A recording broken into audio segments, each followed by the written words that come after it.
ẹ tún kú dédé àsìkò yìí lórí gbogbo tẹ̀tì ṣe bẹ́ẹ̀ tẹ̀tì láǹfààní àti mọ̀ gbọ́ wa àti mọ̀ wò wá lórí ìkànnì amóhùnmáwòrán DIGINAIJA TV gẹ́gẹ́ bẹ́ẹ̀ ṣe mọ̀ pé aláǹfààní àti mọ̀ lọ káàkiri orílẹ̀-èdè Nàìjíríà nílẹ̀ káàárọ̀ oòjíire kálọ̀ mọ̀ mọ̀ wá fún yín bó ṣe ń gbóná fẹ́lifẹ́li. Agboolé fújì náà ni mo ṣe bẹ́ẹ̀ ni mo wà báyìí o níbi tí bàbá Kollington Ayinla ti jẹ́ kó di mímọ̀ níbi ìfọ̀rọ̀wérọ̀ kan pé ipòkípò tí Alhaji Wasiu Ayinde bá lè wà lónìí o bó ti wọ Ọlọ́run náà ní ṣe ọ̀la. Bẹ́ẹ̀ ó tẹ̀síwájú ní ṣùgbọ́n tá a bá ní ká sọ̀rọ̀ nípa ọ̀rọ̀ fújì ó ní ọmọ pátápátá gbáà ló ṣe bẹ́ẹ̀ ló jẹ́ sí àwọn ò bẹ́ẹ̀ tá a bá ní ká kà á yóò tó bí ipò kẹwàá sí àwọn ò ẹ̀gbọ́n ṣó wá lè rí bẹ̀bí torí ipò kẹwàá ó ṣe kíni ó lọ fáà gan tá a bá ní ká ìkíní ìkejì ìkẹta ìkẹrin kó tó ṣẹ̀ṣẹ̀ wá kan ipò kẹwàá. Ìbéèrè tèmi wá ni pé àwọn ogan náà wà ní ipò kíní títí dé ìkẹsàn kó tó ṣẹ̀ṣẹ̀ bẹ̀ kó wá kan bàbá Wasiu Ayinde ẹ wò ìyà tó bá kọ sí yín ẹ má gbàgbé láti bá a fi sọ̀rọ̀ sí abala àríwísí ìyẹn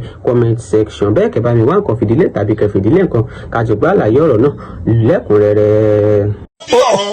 Ó gbọ́dọ̀ mọ àgbàlẹ́gbọ́n ni ó gbọ́dọ̀ mọ àgbàlẹ́gbọ́n ni gbogbo ipò yòówù kọ́lọ́ ń gbé Wasiu Ayinde sí lónìí kábíyèsí bó ti wọ lọ́hùn òní ìṣọ̀lá ẹ̀ èèyàn bímọ kó jù lọ kábíyèsí.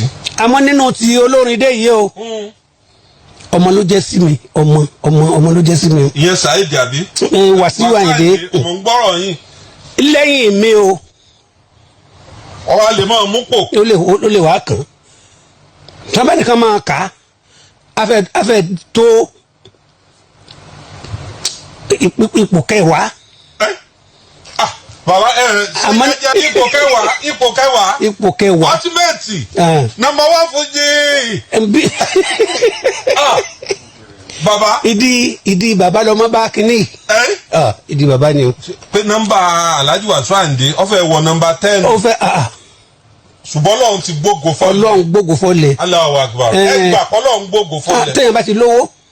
tọ́ òun náà lẹ ṣe bẹ́ẹ̀ lẹ ti gbọ́ torí bó bá ṣe rí báyìí òun náà láò ṣe kíni láò ṣe máa mú wa fún yín ẹ wàá gbọ́ ṣé lóòótọ́ ni tó lè jẹ́ pé ọ̀rọ̀ ipò ló ṣe kíni ló ń gun bàbá Wasiu Ayinde tí wọ́n fi táwọn sí Alhaji Kollington báyìí gẹ́gẹ́ bí wọ́n ti ṣe fìlédè nínú fọ́nrán ọ̀hún pé ọlá ipò tí wọ́n wà ní Ọlọ́run ló ṣe bẹ́ẹ̀ ló gbé ògo fọlẹ̀ ìyàwó ló kọ sí yín báwo ló ṣe rí létí yín gan ẹ má gbàgbé láti bá wa fi opinion tí yín náà sọ sí abala àríwísí ìyẹn comment section ṣùgbọ́n ká tó máa lọ ká tó máa dágbére ẹ jẹ́ ká kà díẹ̀ nínú nǹkan táwọn ènìyàn fi sọ sí abala àríwísí fọ́nrán ọ̀hún tó àrí kọ̀mẹ́ntà sí kan tó sọ pé Kollington grant interview tó ń sọ pé listening to that statement Wasiu is very rude can it take it if Òṣùpá do the similar things to him Wasiu bàjẹ́ gan Prince Abiola Hafiz ọ̀rọ̀ ló ṣe bẹ́ẹ̀ ló délẹ̀ ẹ̀gbọ́n ṣó lè jẹ́ ọ̀rọ̀ pé àbá Wasiu Ayinde ṣe ó lè jẹ́ ọ̀rọ̀ pé bóyá ó bàjẹ́ gan àbí ipò àbí agbára àbí ti owó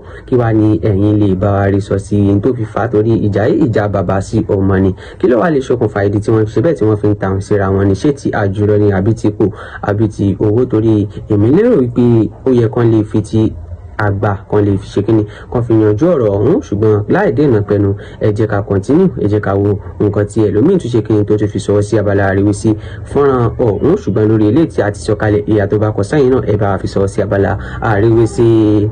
tọmọdé bá kọ iyán àná àgbà àfìtàn balẹ̀ K1 is about to smell himself tí a bá ka ẹrú inú ẹrú àbájẹ́ when the real history of Fuji revealed and K1 seniors comes front he will know where he actually belongs. Yorùbá said a child who is not careful looking frantically for who owed his father will see who his father is.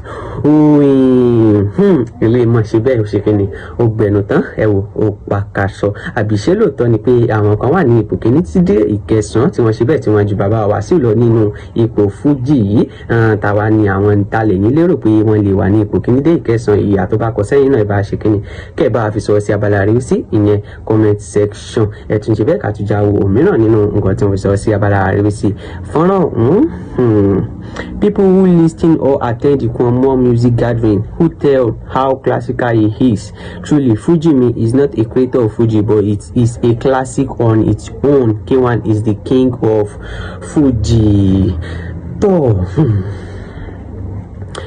kò sí bọ́mọdé tètè dóko ọmọ àbá kùkùté ń bẹ̀. Kollington is saying the fact. Ọlọ́run ló gbógo fọlẹ̀. Even if you ask me to start counting those before you, I will count 15, but Ọlọ́run ti gbógo fọlẹ̀. It is high time you stop being arrogant and impudent. Ọ̀rẹ́ mọ̀ ṣe bẹ́ẹ̀ òun ṣe kí ni òun lè kínka òun gbẹ̀nù tán. Ṣé lóòótọ́ ni pé eléyìí tí ẹ̀sùn ní àwọn kan tó bíi márùndínlógún tí wọ́n ṣe bẹ́ẹ̀ tí wọ́n ju bàbá Wasiu lọ nínú fuji. Àwọn olè yìí rò pé wọ́n lè máa sọ gan-an náà. Ẹ bá ṣe kí ni kẹ́ ẹ bá fi sọ sí abala àríwísí ìyẹn comment section. Rasheed Túndé, Lẹ́kan Sodiq HOD, don't mind him, he think is by wealth. tó ọ̀rọ̀ náà lè ṣe bẹ́ẹ̀ lè tún gbọ́ ẹ̀yẹ gbọ́ ṣó lè jẹ́ nípa ti ọ̀rọ̀ àbí ti owó àbí ti ìmọ̀nìyàn ni. Ẹ wò ẹ mọ́ dènà pẹ̀lú bó bá ṣe rí létí yín gan, bẹ́ẹ̀ bá ṣe rí lọ́kàn yín, bẹ́ẹ̀ bá ṣe rí sí ìyàtọ̀ bá kọ sí yín, kẹ́ bá fi opinion tí yín náà sọ sí abala àríwísí ìyẹn comment section. Yusuf Sikirat, this baba is an hypocrite, an intruder in the fuji industry, and he don't need all this because he is no more a toddler. Wọ́n ní bàbá ò ṣe kíni, bàbá ò kì í ṣe ọmọdé mọ́ o. Ẹ̀gbọ́n náà ṣé wọ́n lè sọ pé lóòótọ́ ó yẹ kí àgbà ṣe kíni, kí àgbà mọ́ gba nǹkan mọ́ra. Ẹ̀gbọ́n ṣó yẹ kí bàbá gba ilé ìmọ̀ra àbí bọ́n ṣe fi ọ̀rọ̀ síta tí wọ́n fèsì sí gbogbo ohun tí Alhaji Wasiu Ayinde náà bá sọ, ṣé ó dáa àbí kò dáa. Ẹ wo bó bá ṣe rí létí yín, ẹ bá fi sọ sí abala àríwísí ìyẹn comment section. Ẹ tún jẹ́ ká wo òmíràn nínú nǹkan tó ń sọ sí abala àríwísí fọ́nrán ọ̀hún. Benjamin Oluwaseyi, Kollington is not talking about wealth. Accumulation is achievement here, but he is talking about raw talent in music and ability to diversify into different dimensions in performance. Wow. Ẹ̀gbọ́n ṣé ti ọ̀rọ̀ pé talent ni, ṣé ti ọ̀rọ̀ pé mo mọ nǹkan jù ọ lọ àbí mi ò mọ nǹkan jù ọ lọ, ṣé òun náà ni wọ́n fẹ́ fi ṣe ní àfitì ọjọ́ orí. Ẹ wò ẹ mọ́ gbàgbé láti bá fi ìyà tó bá kọ sí yín, ẹ fi sọ sí abala àríwísí ìyẹn comment section.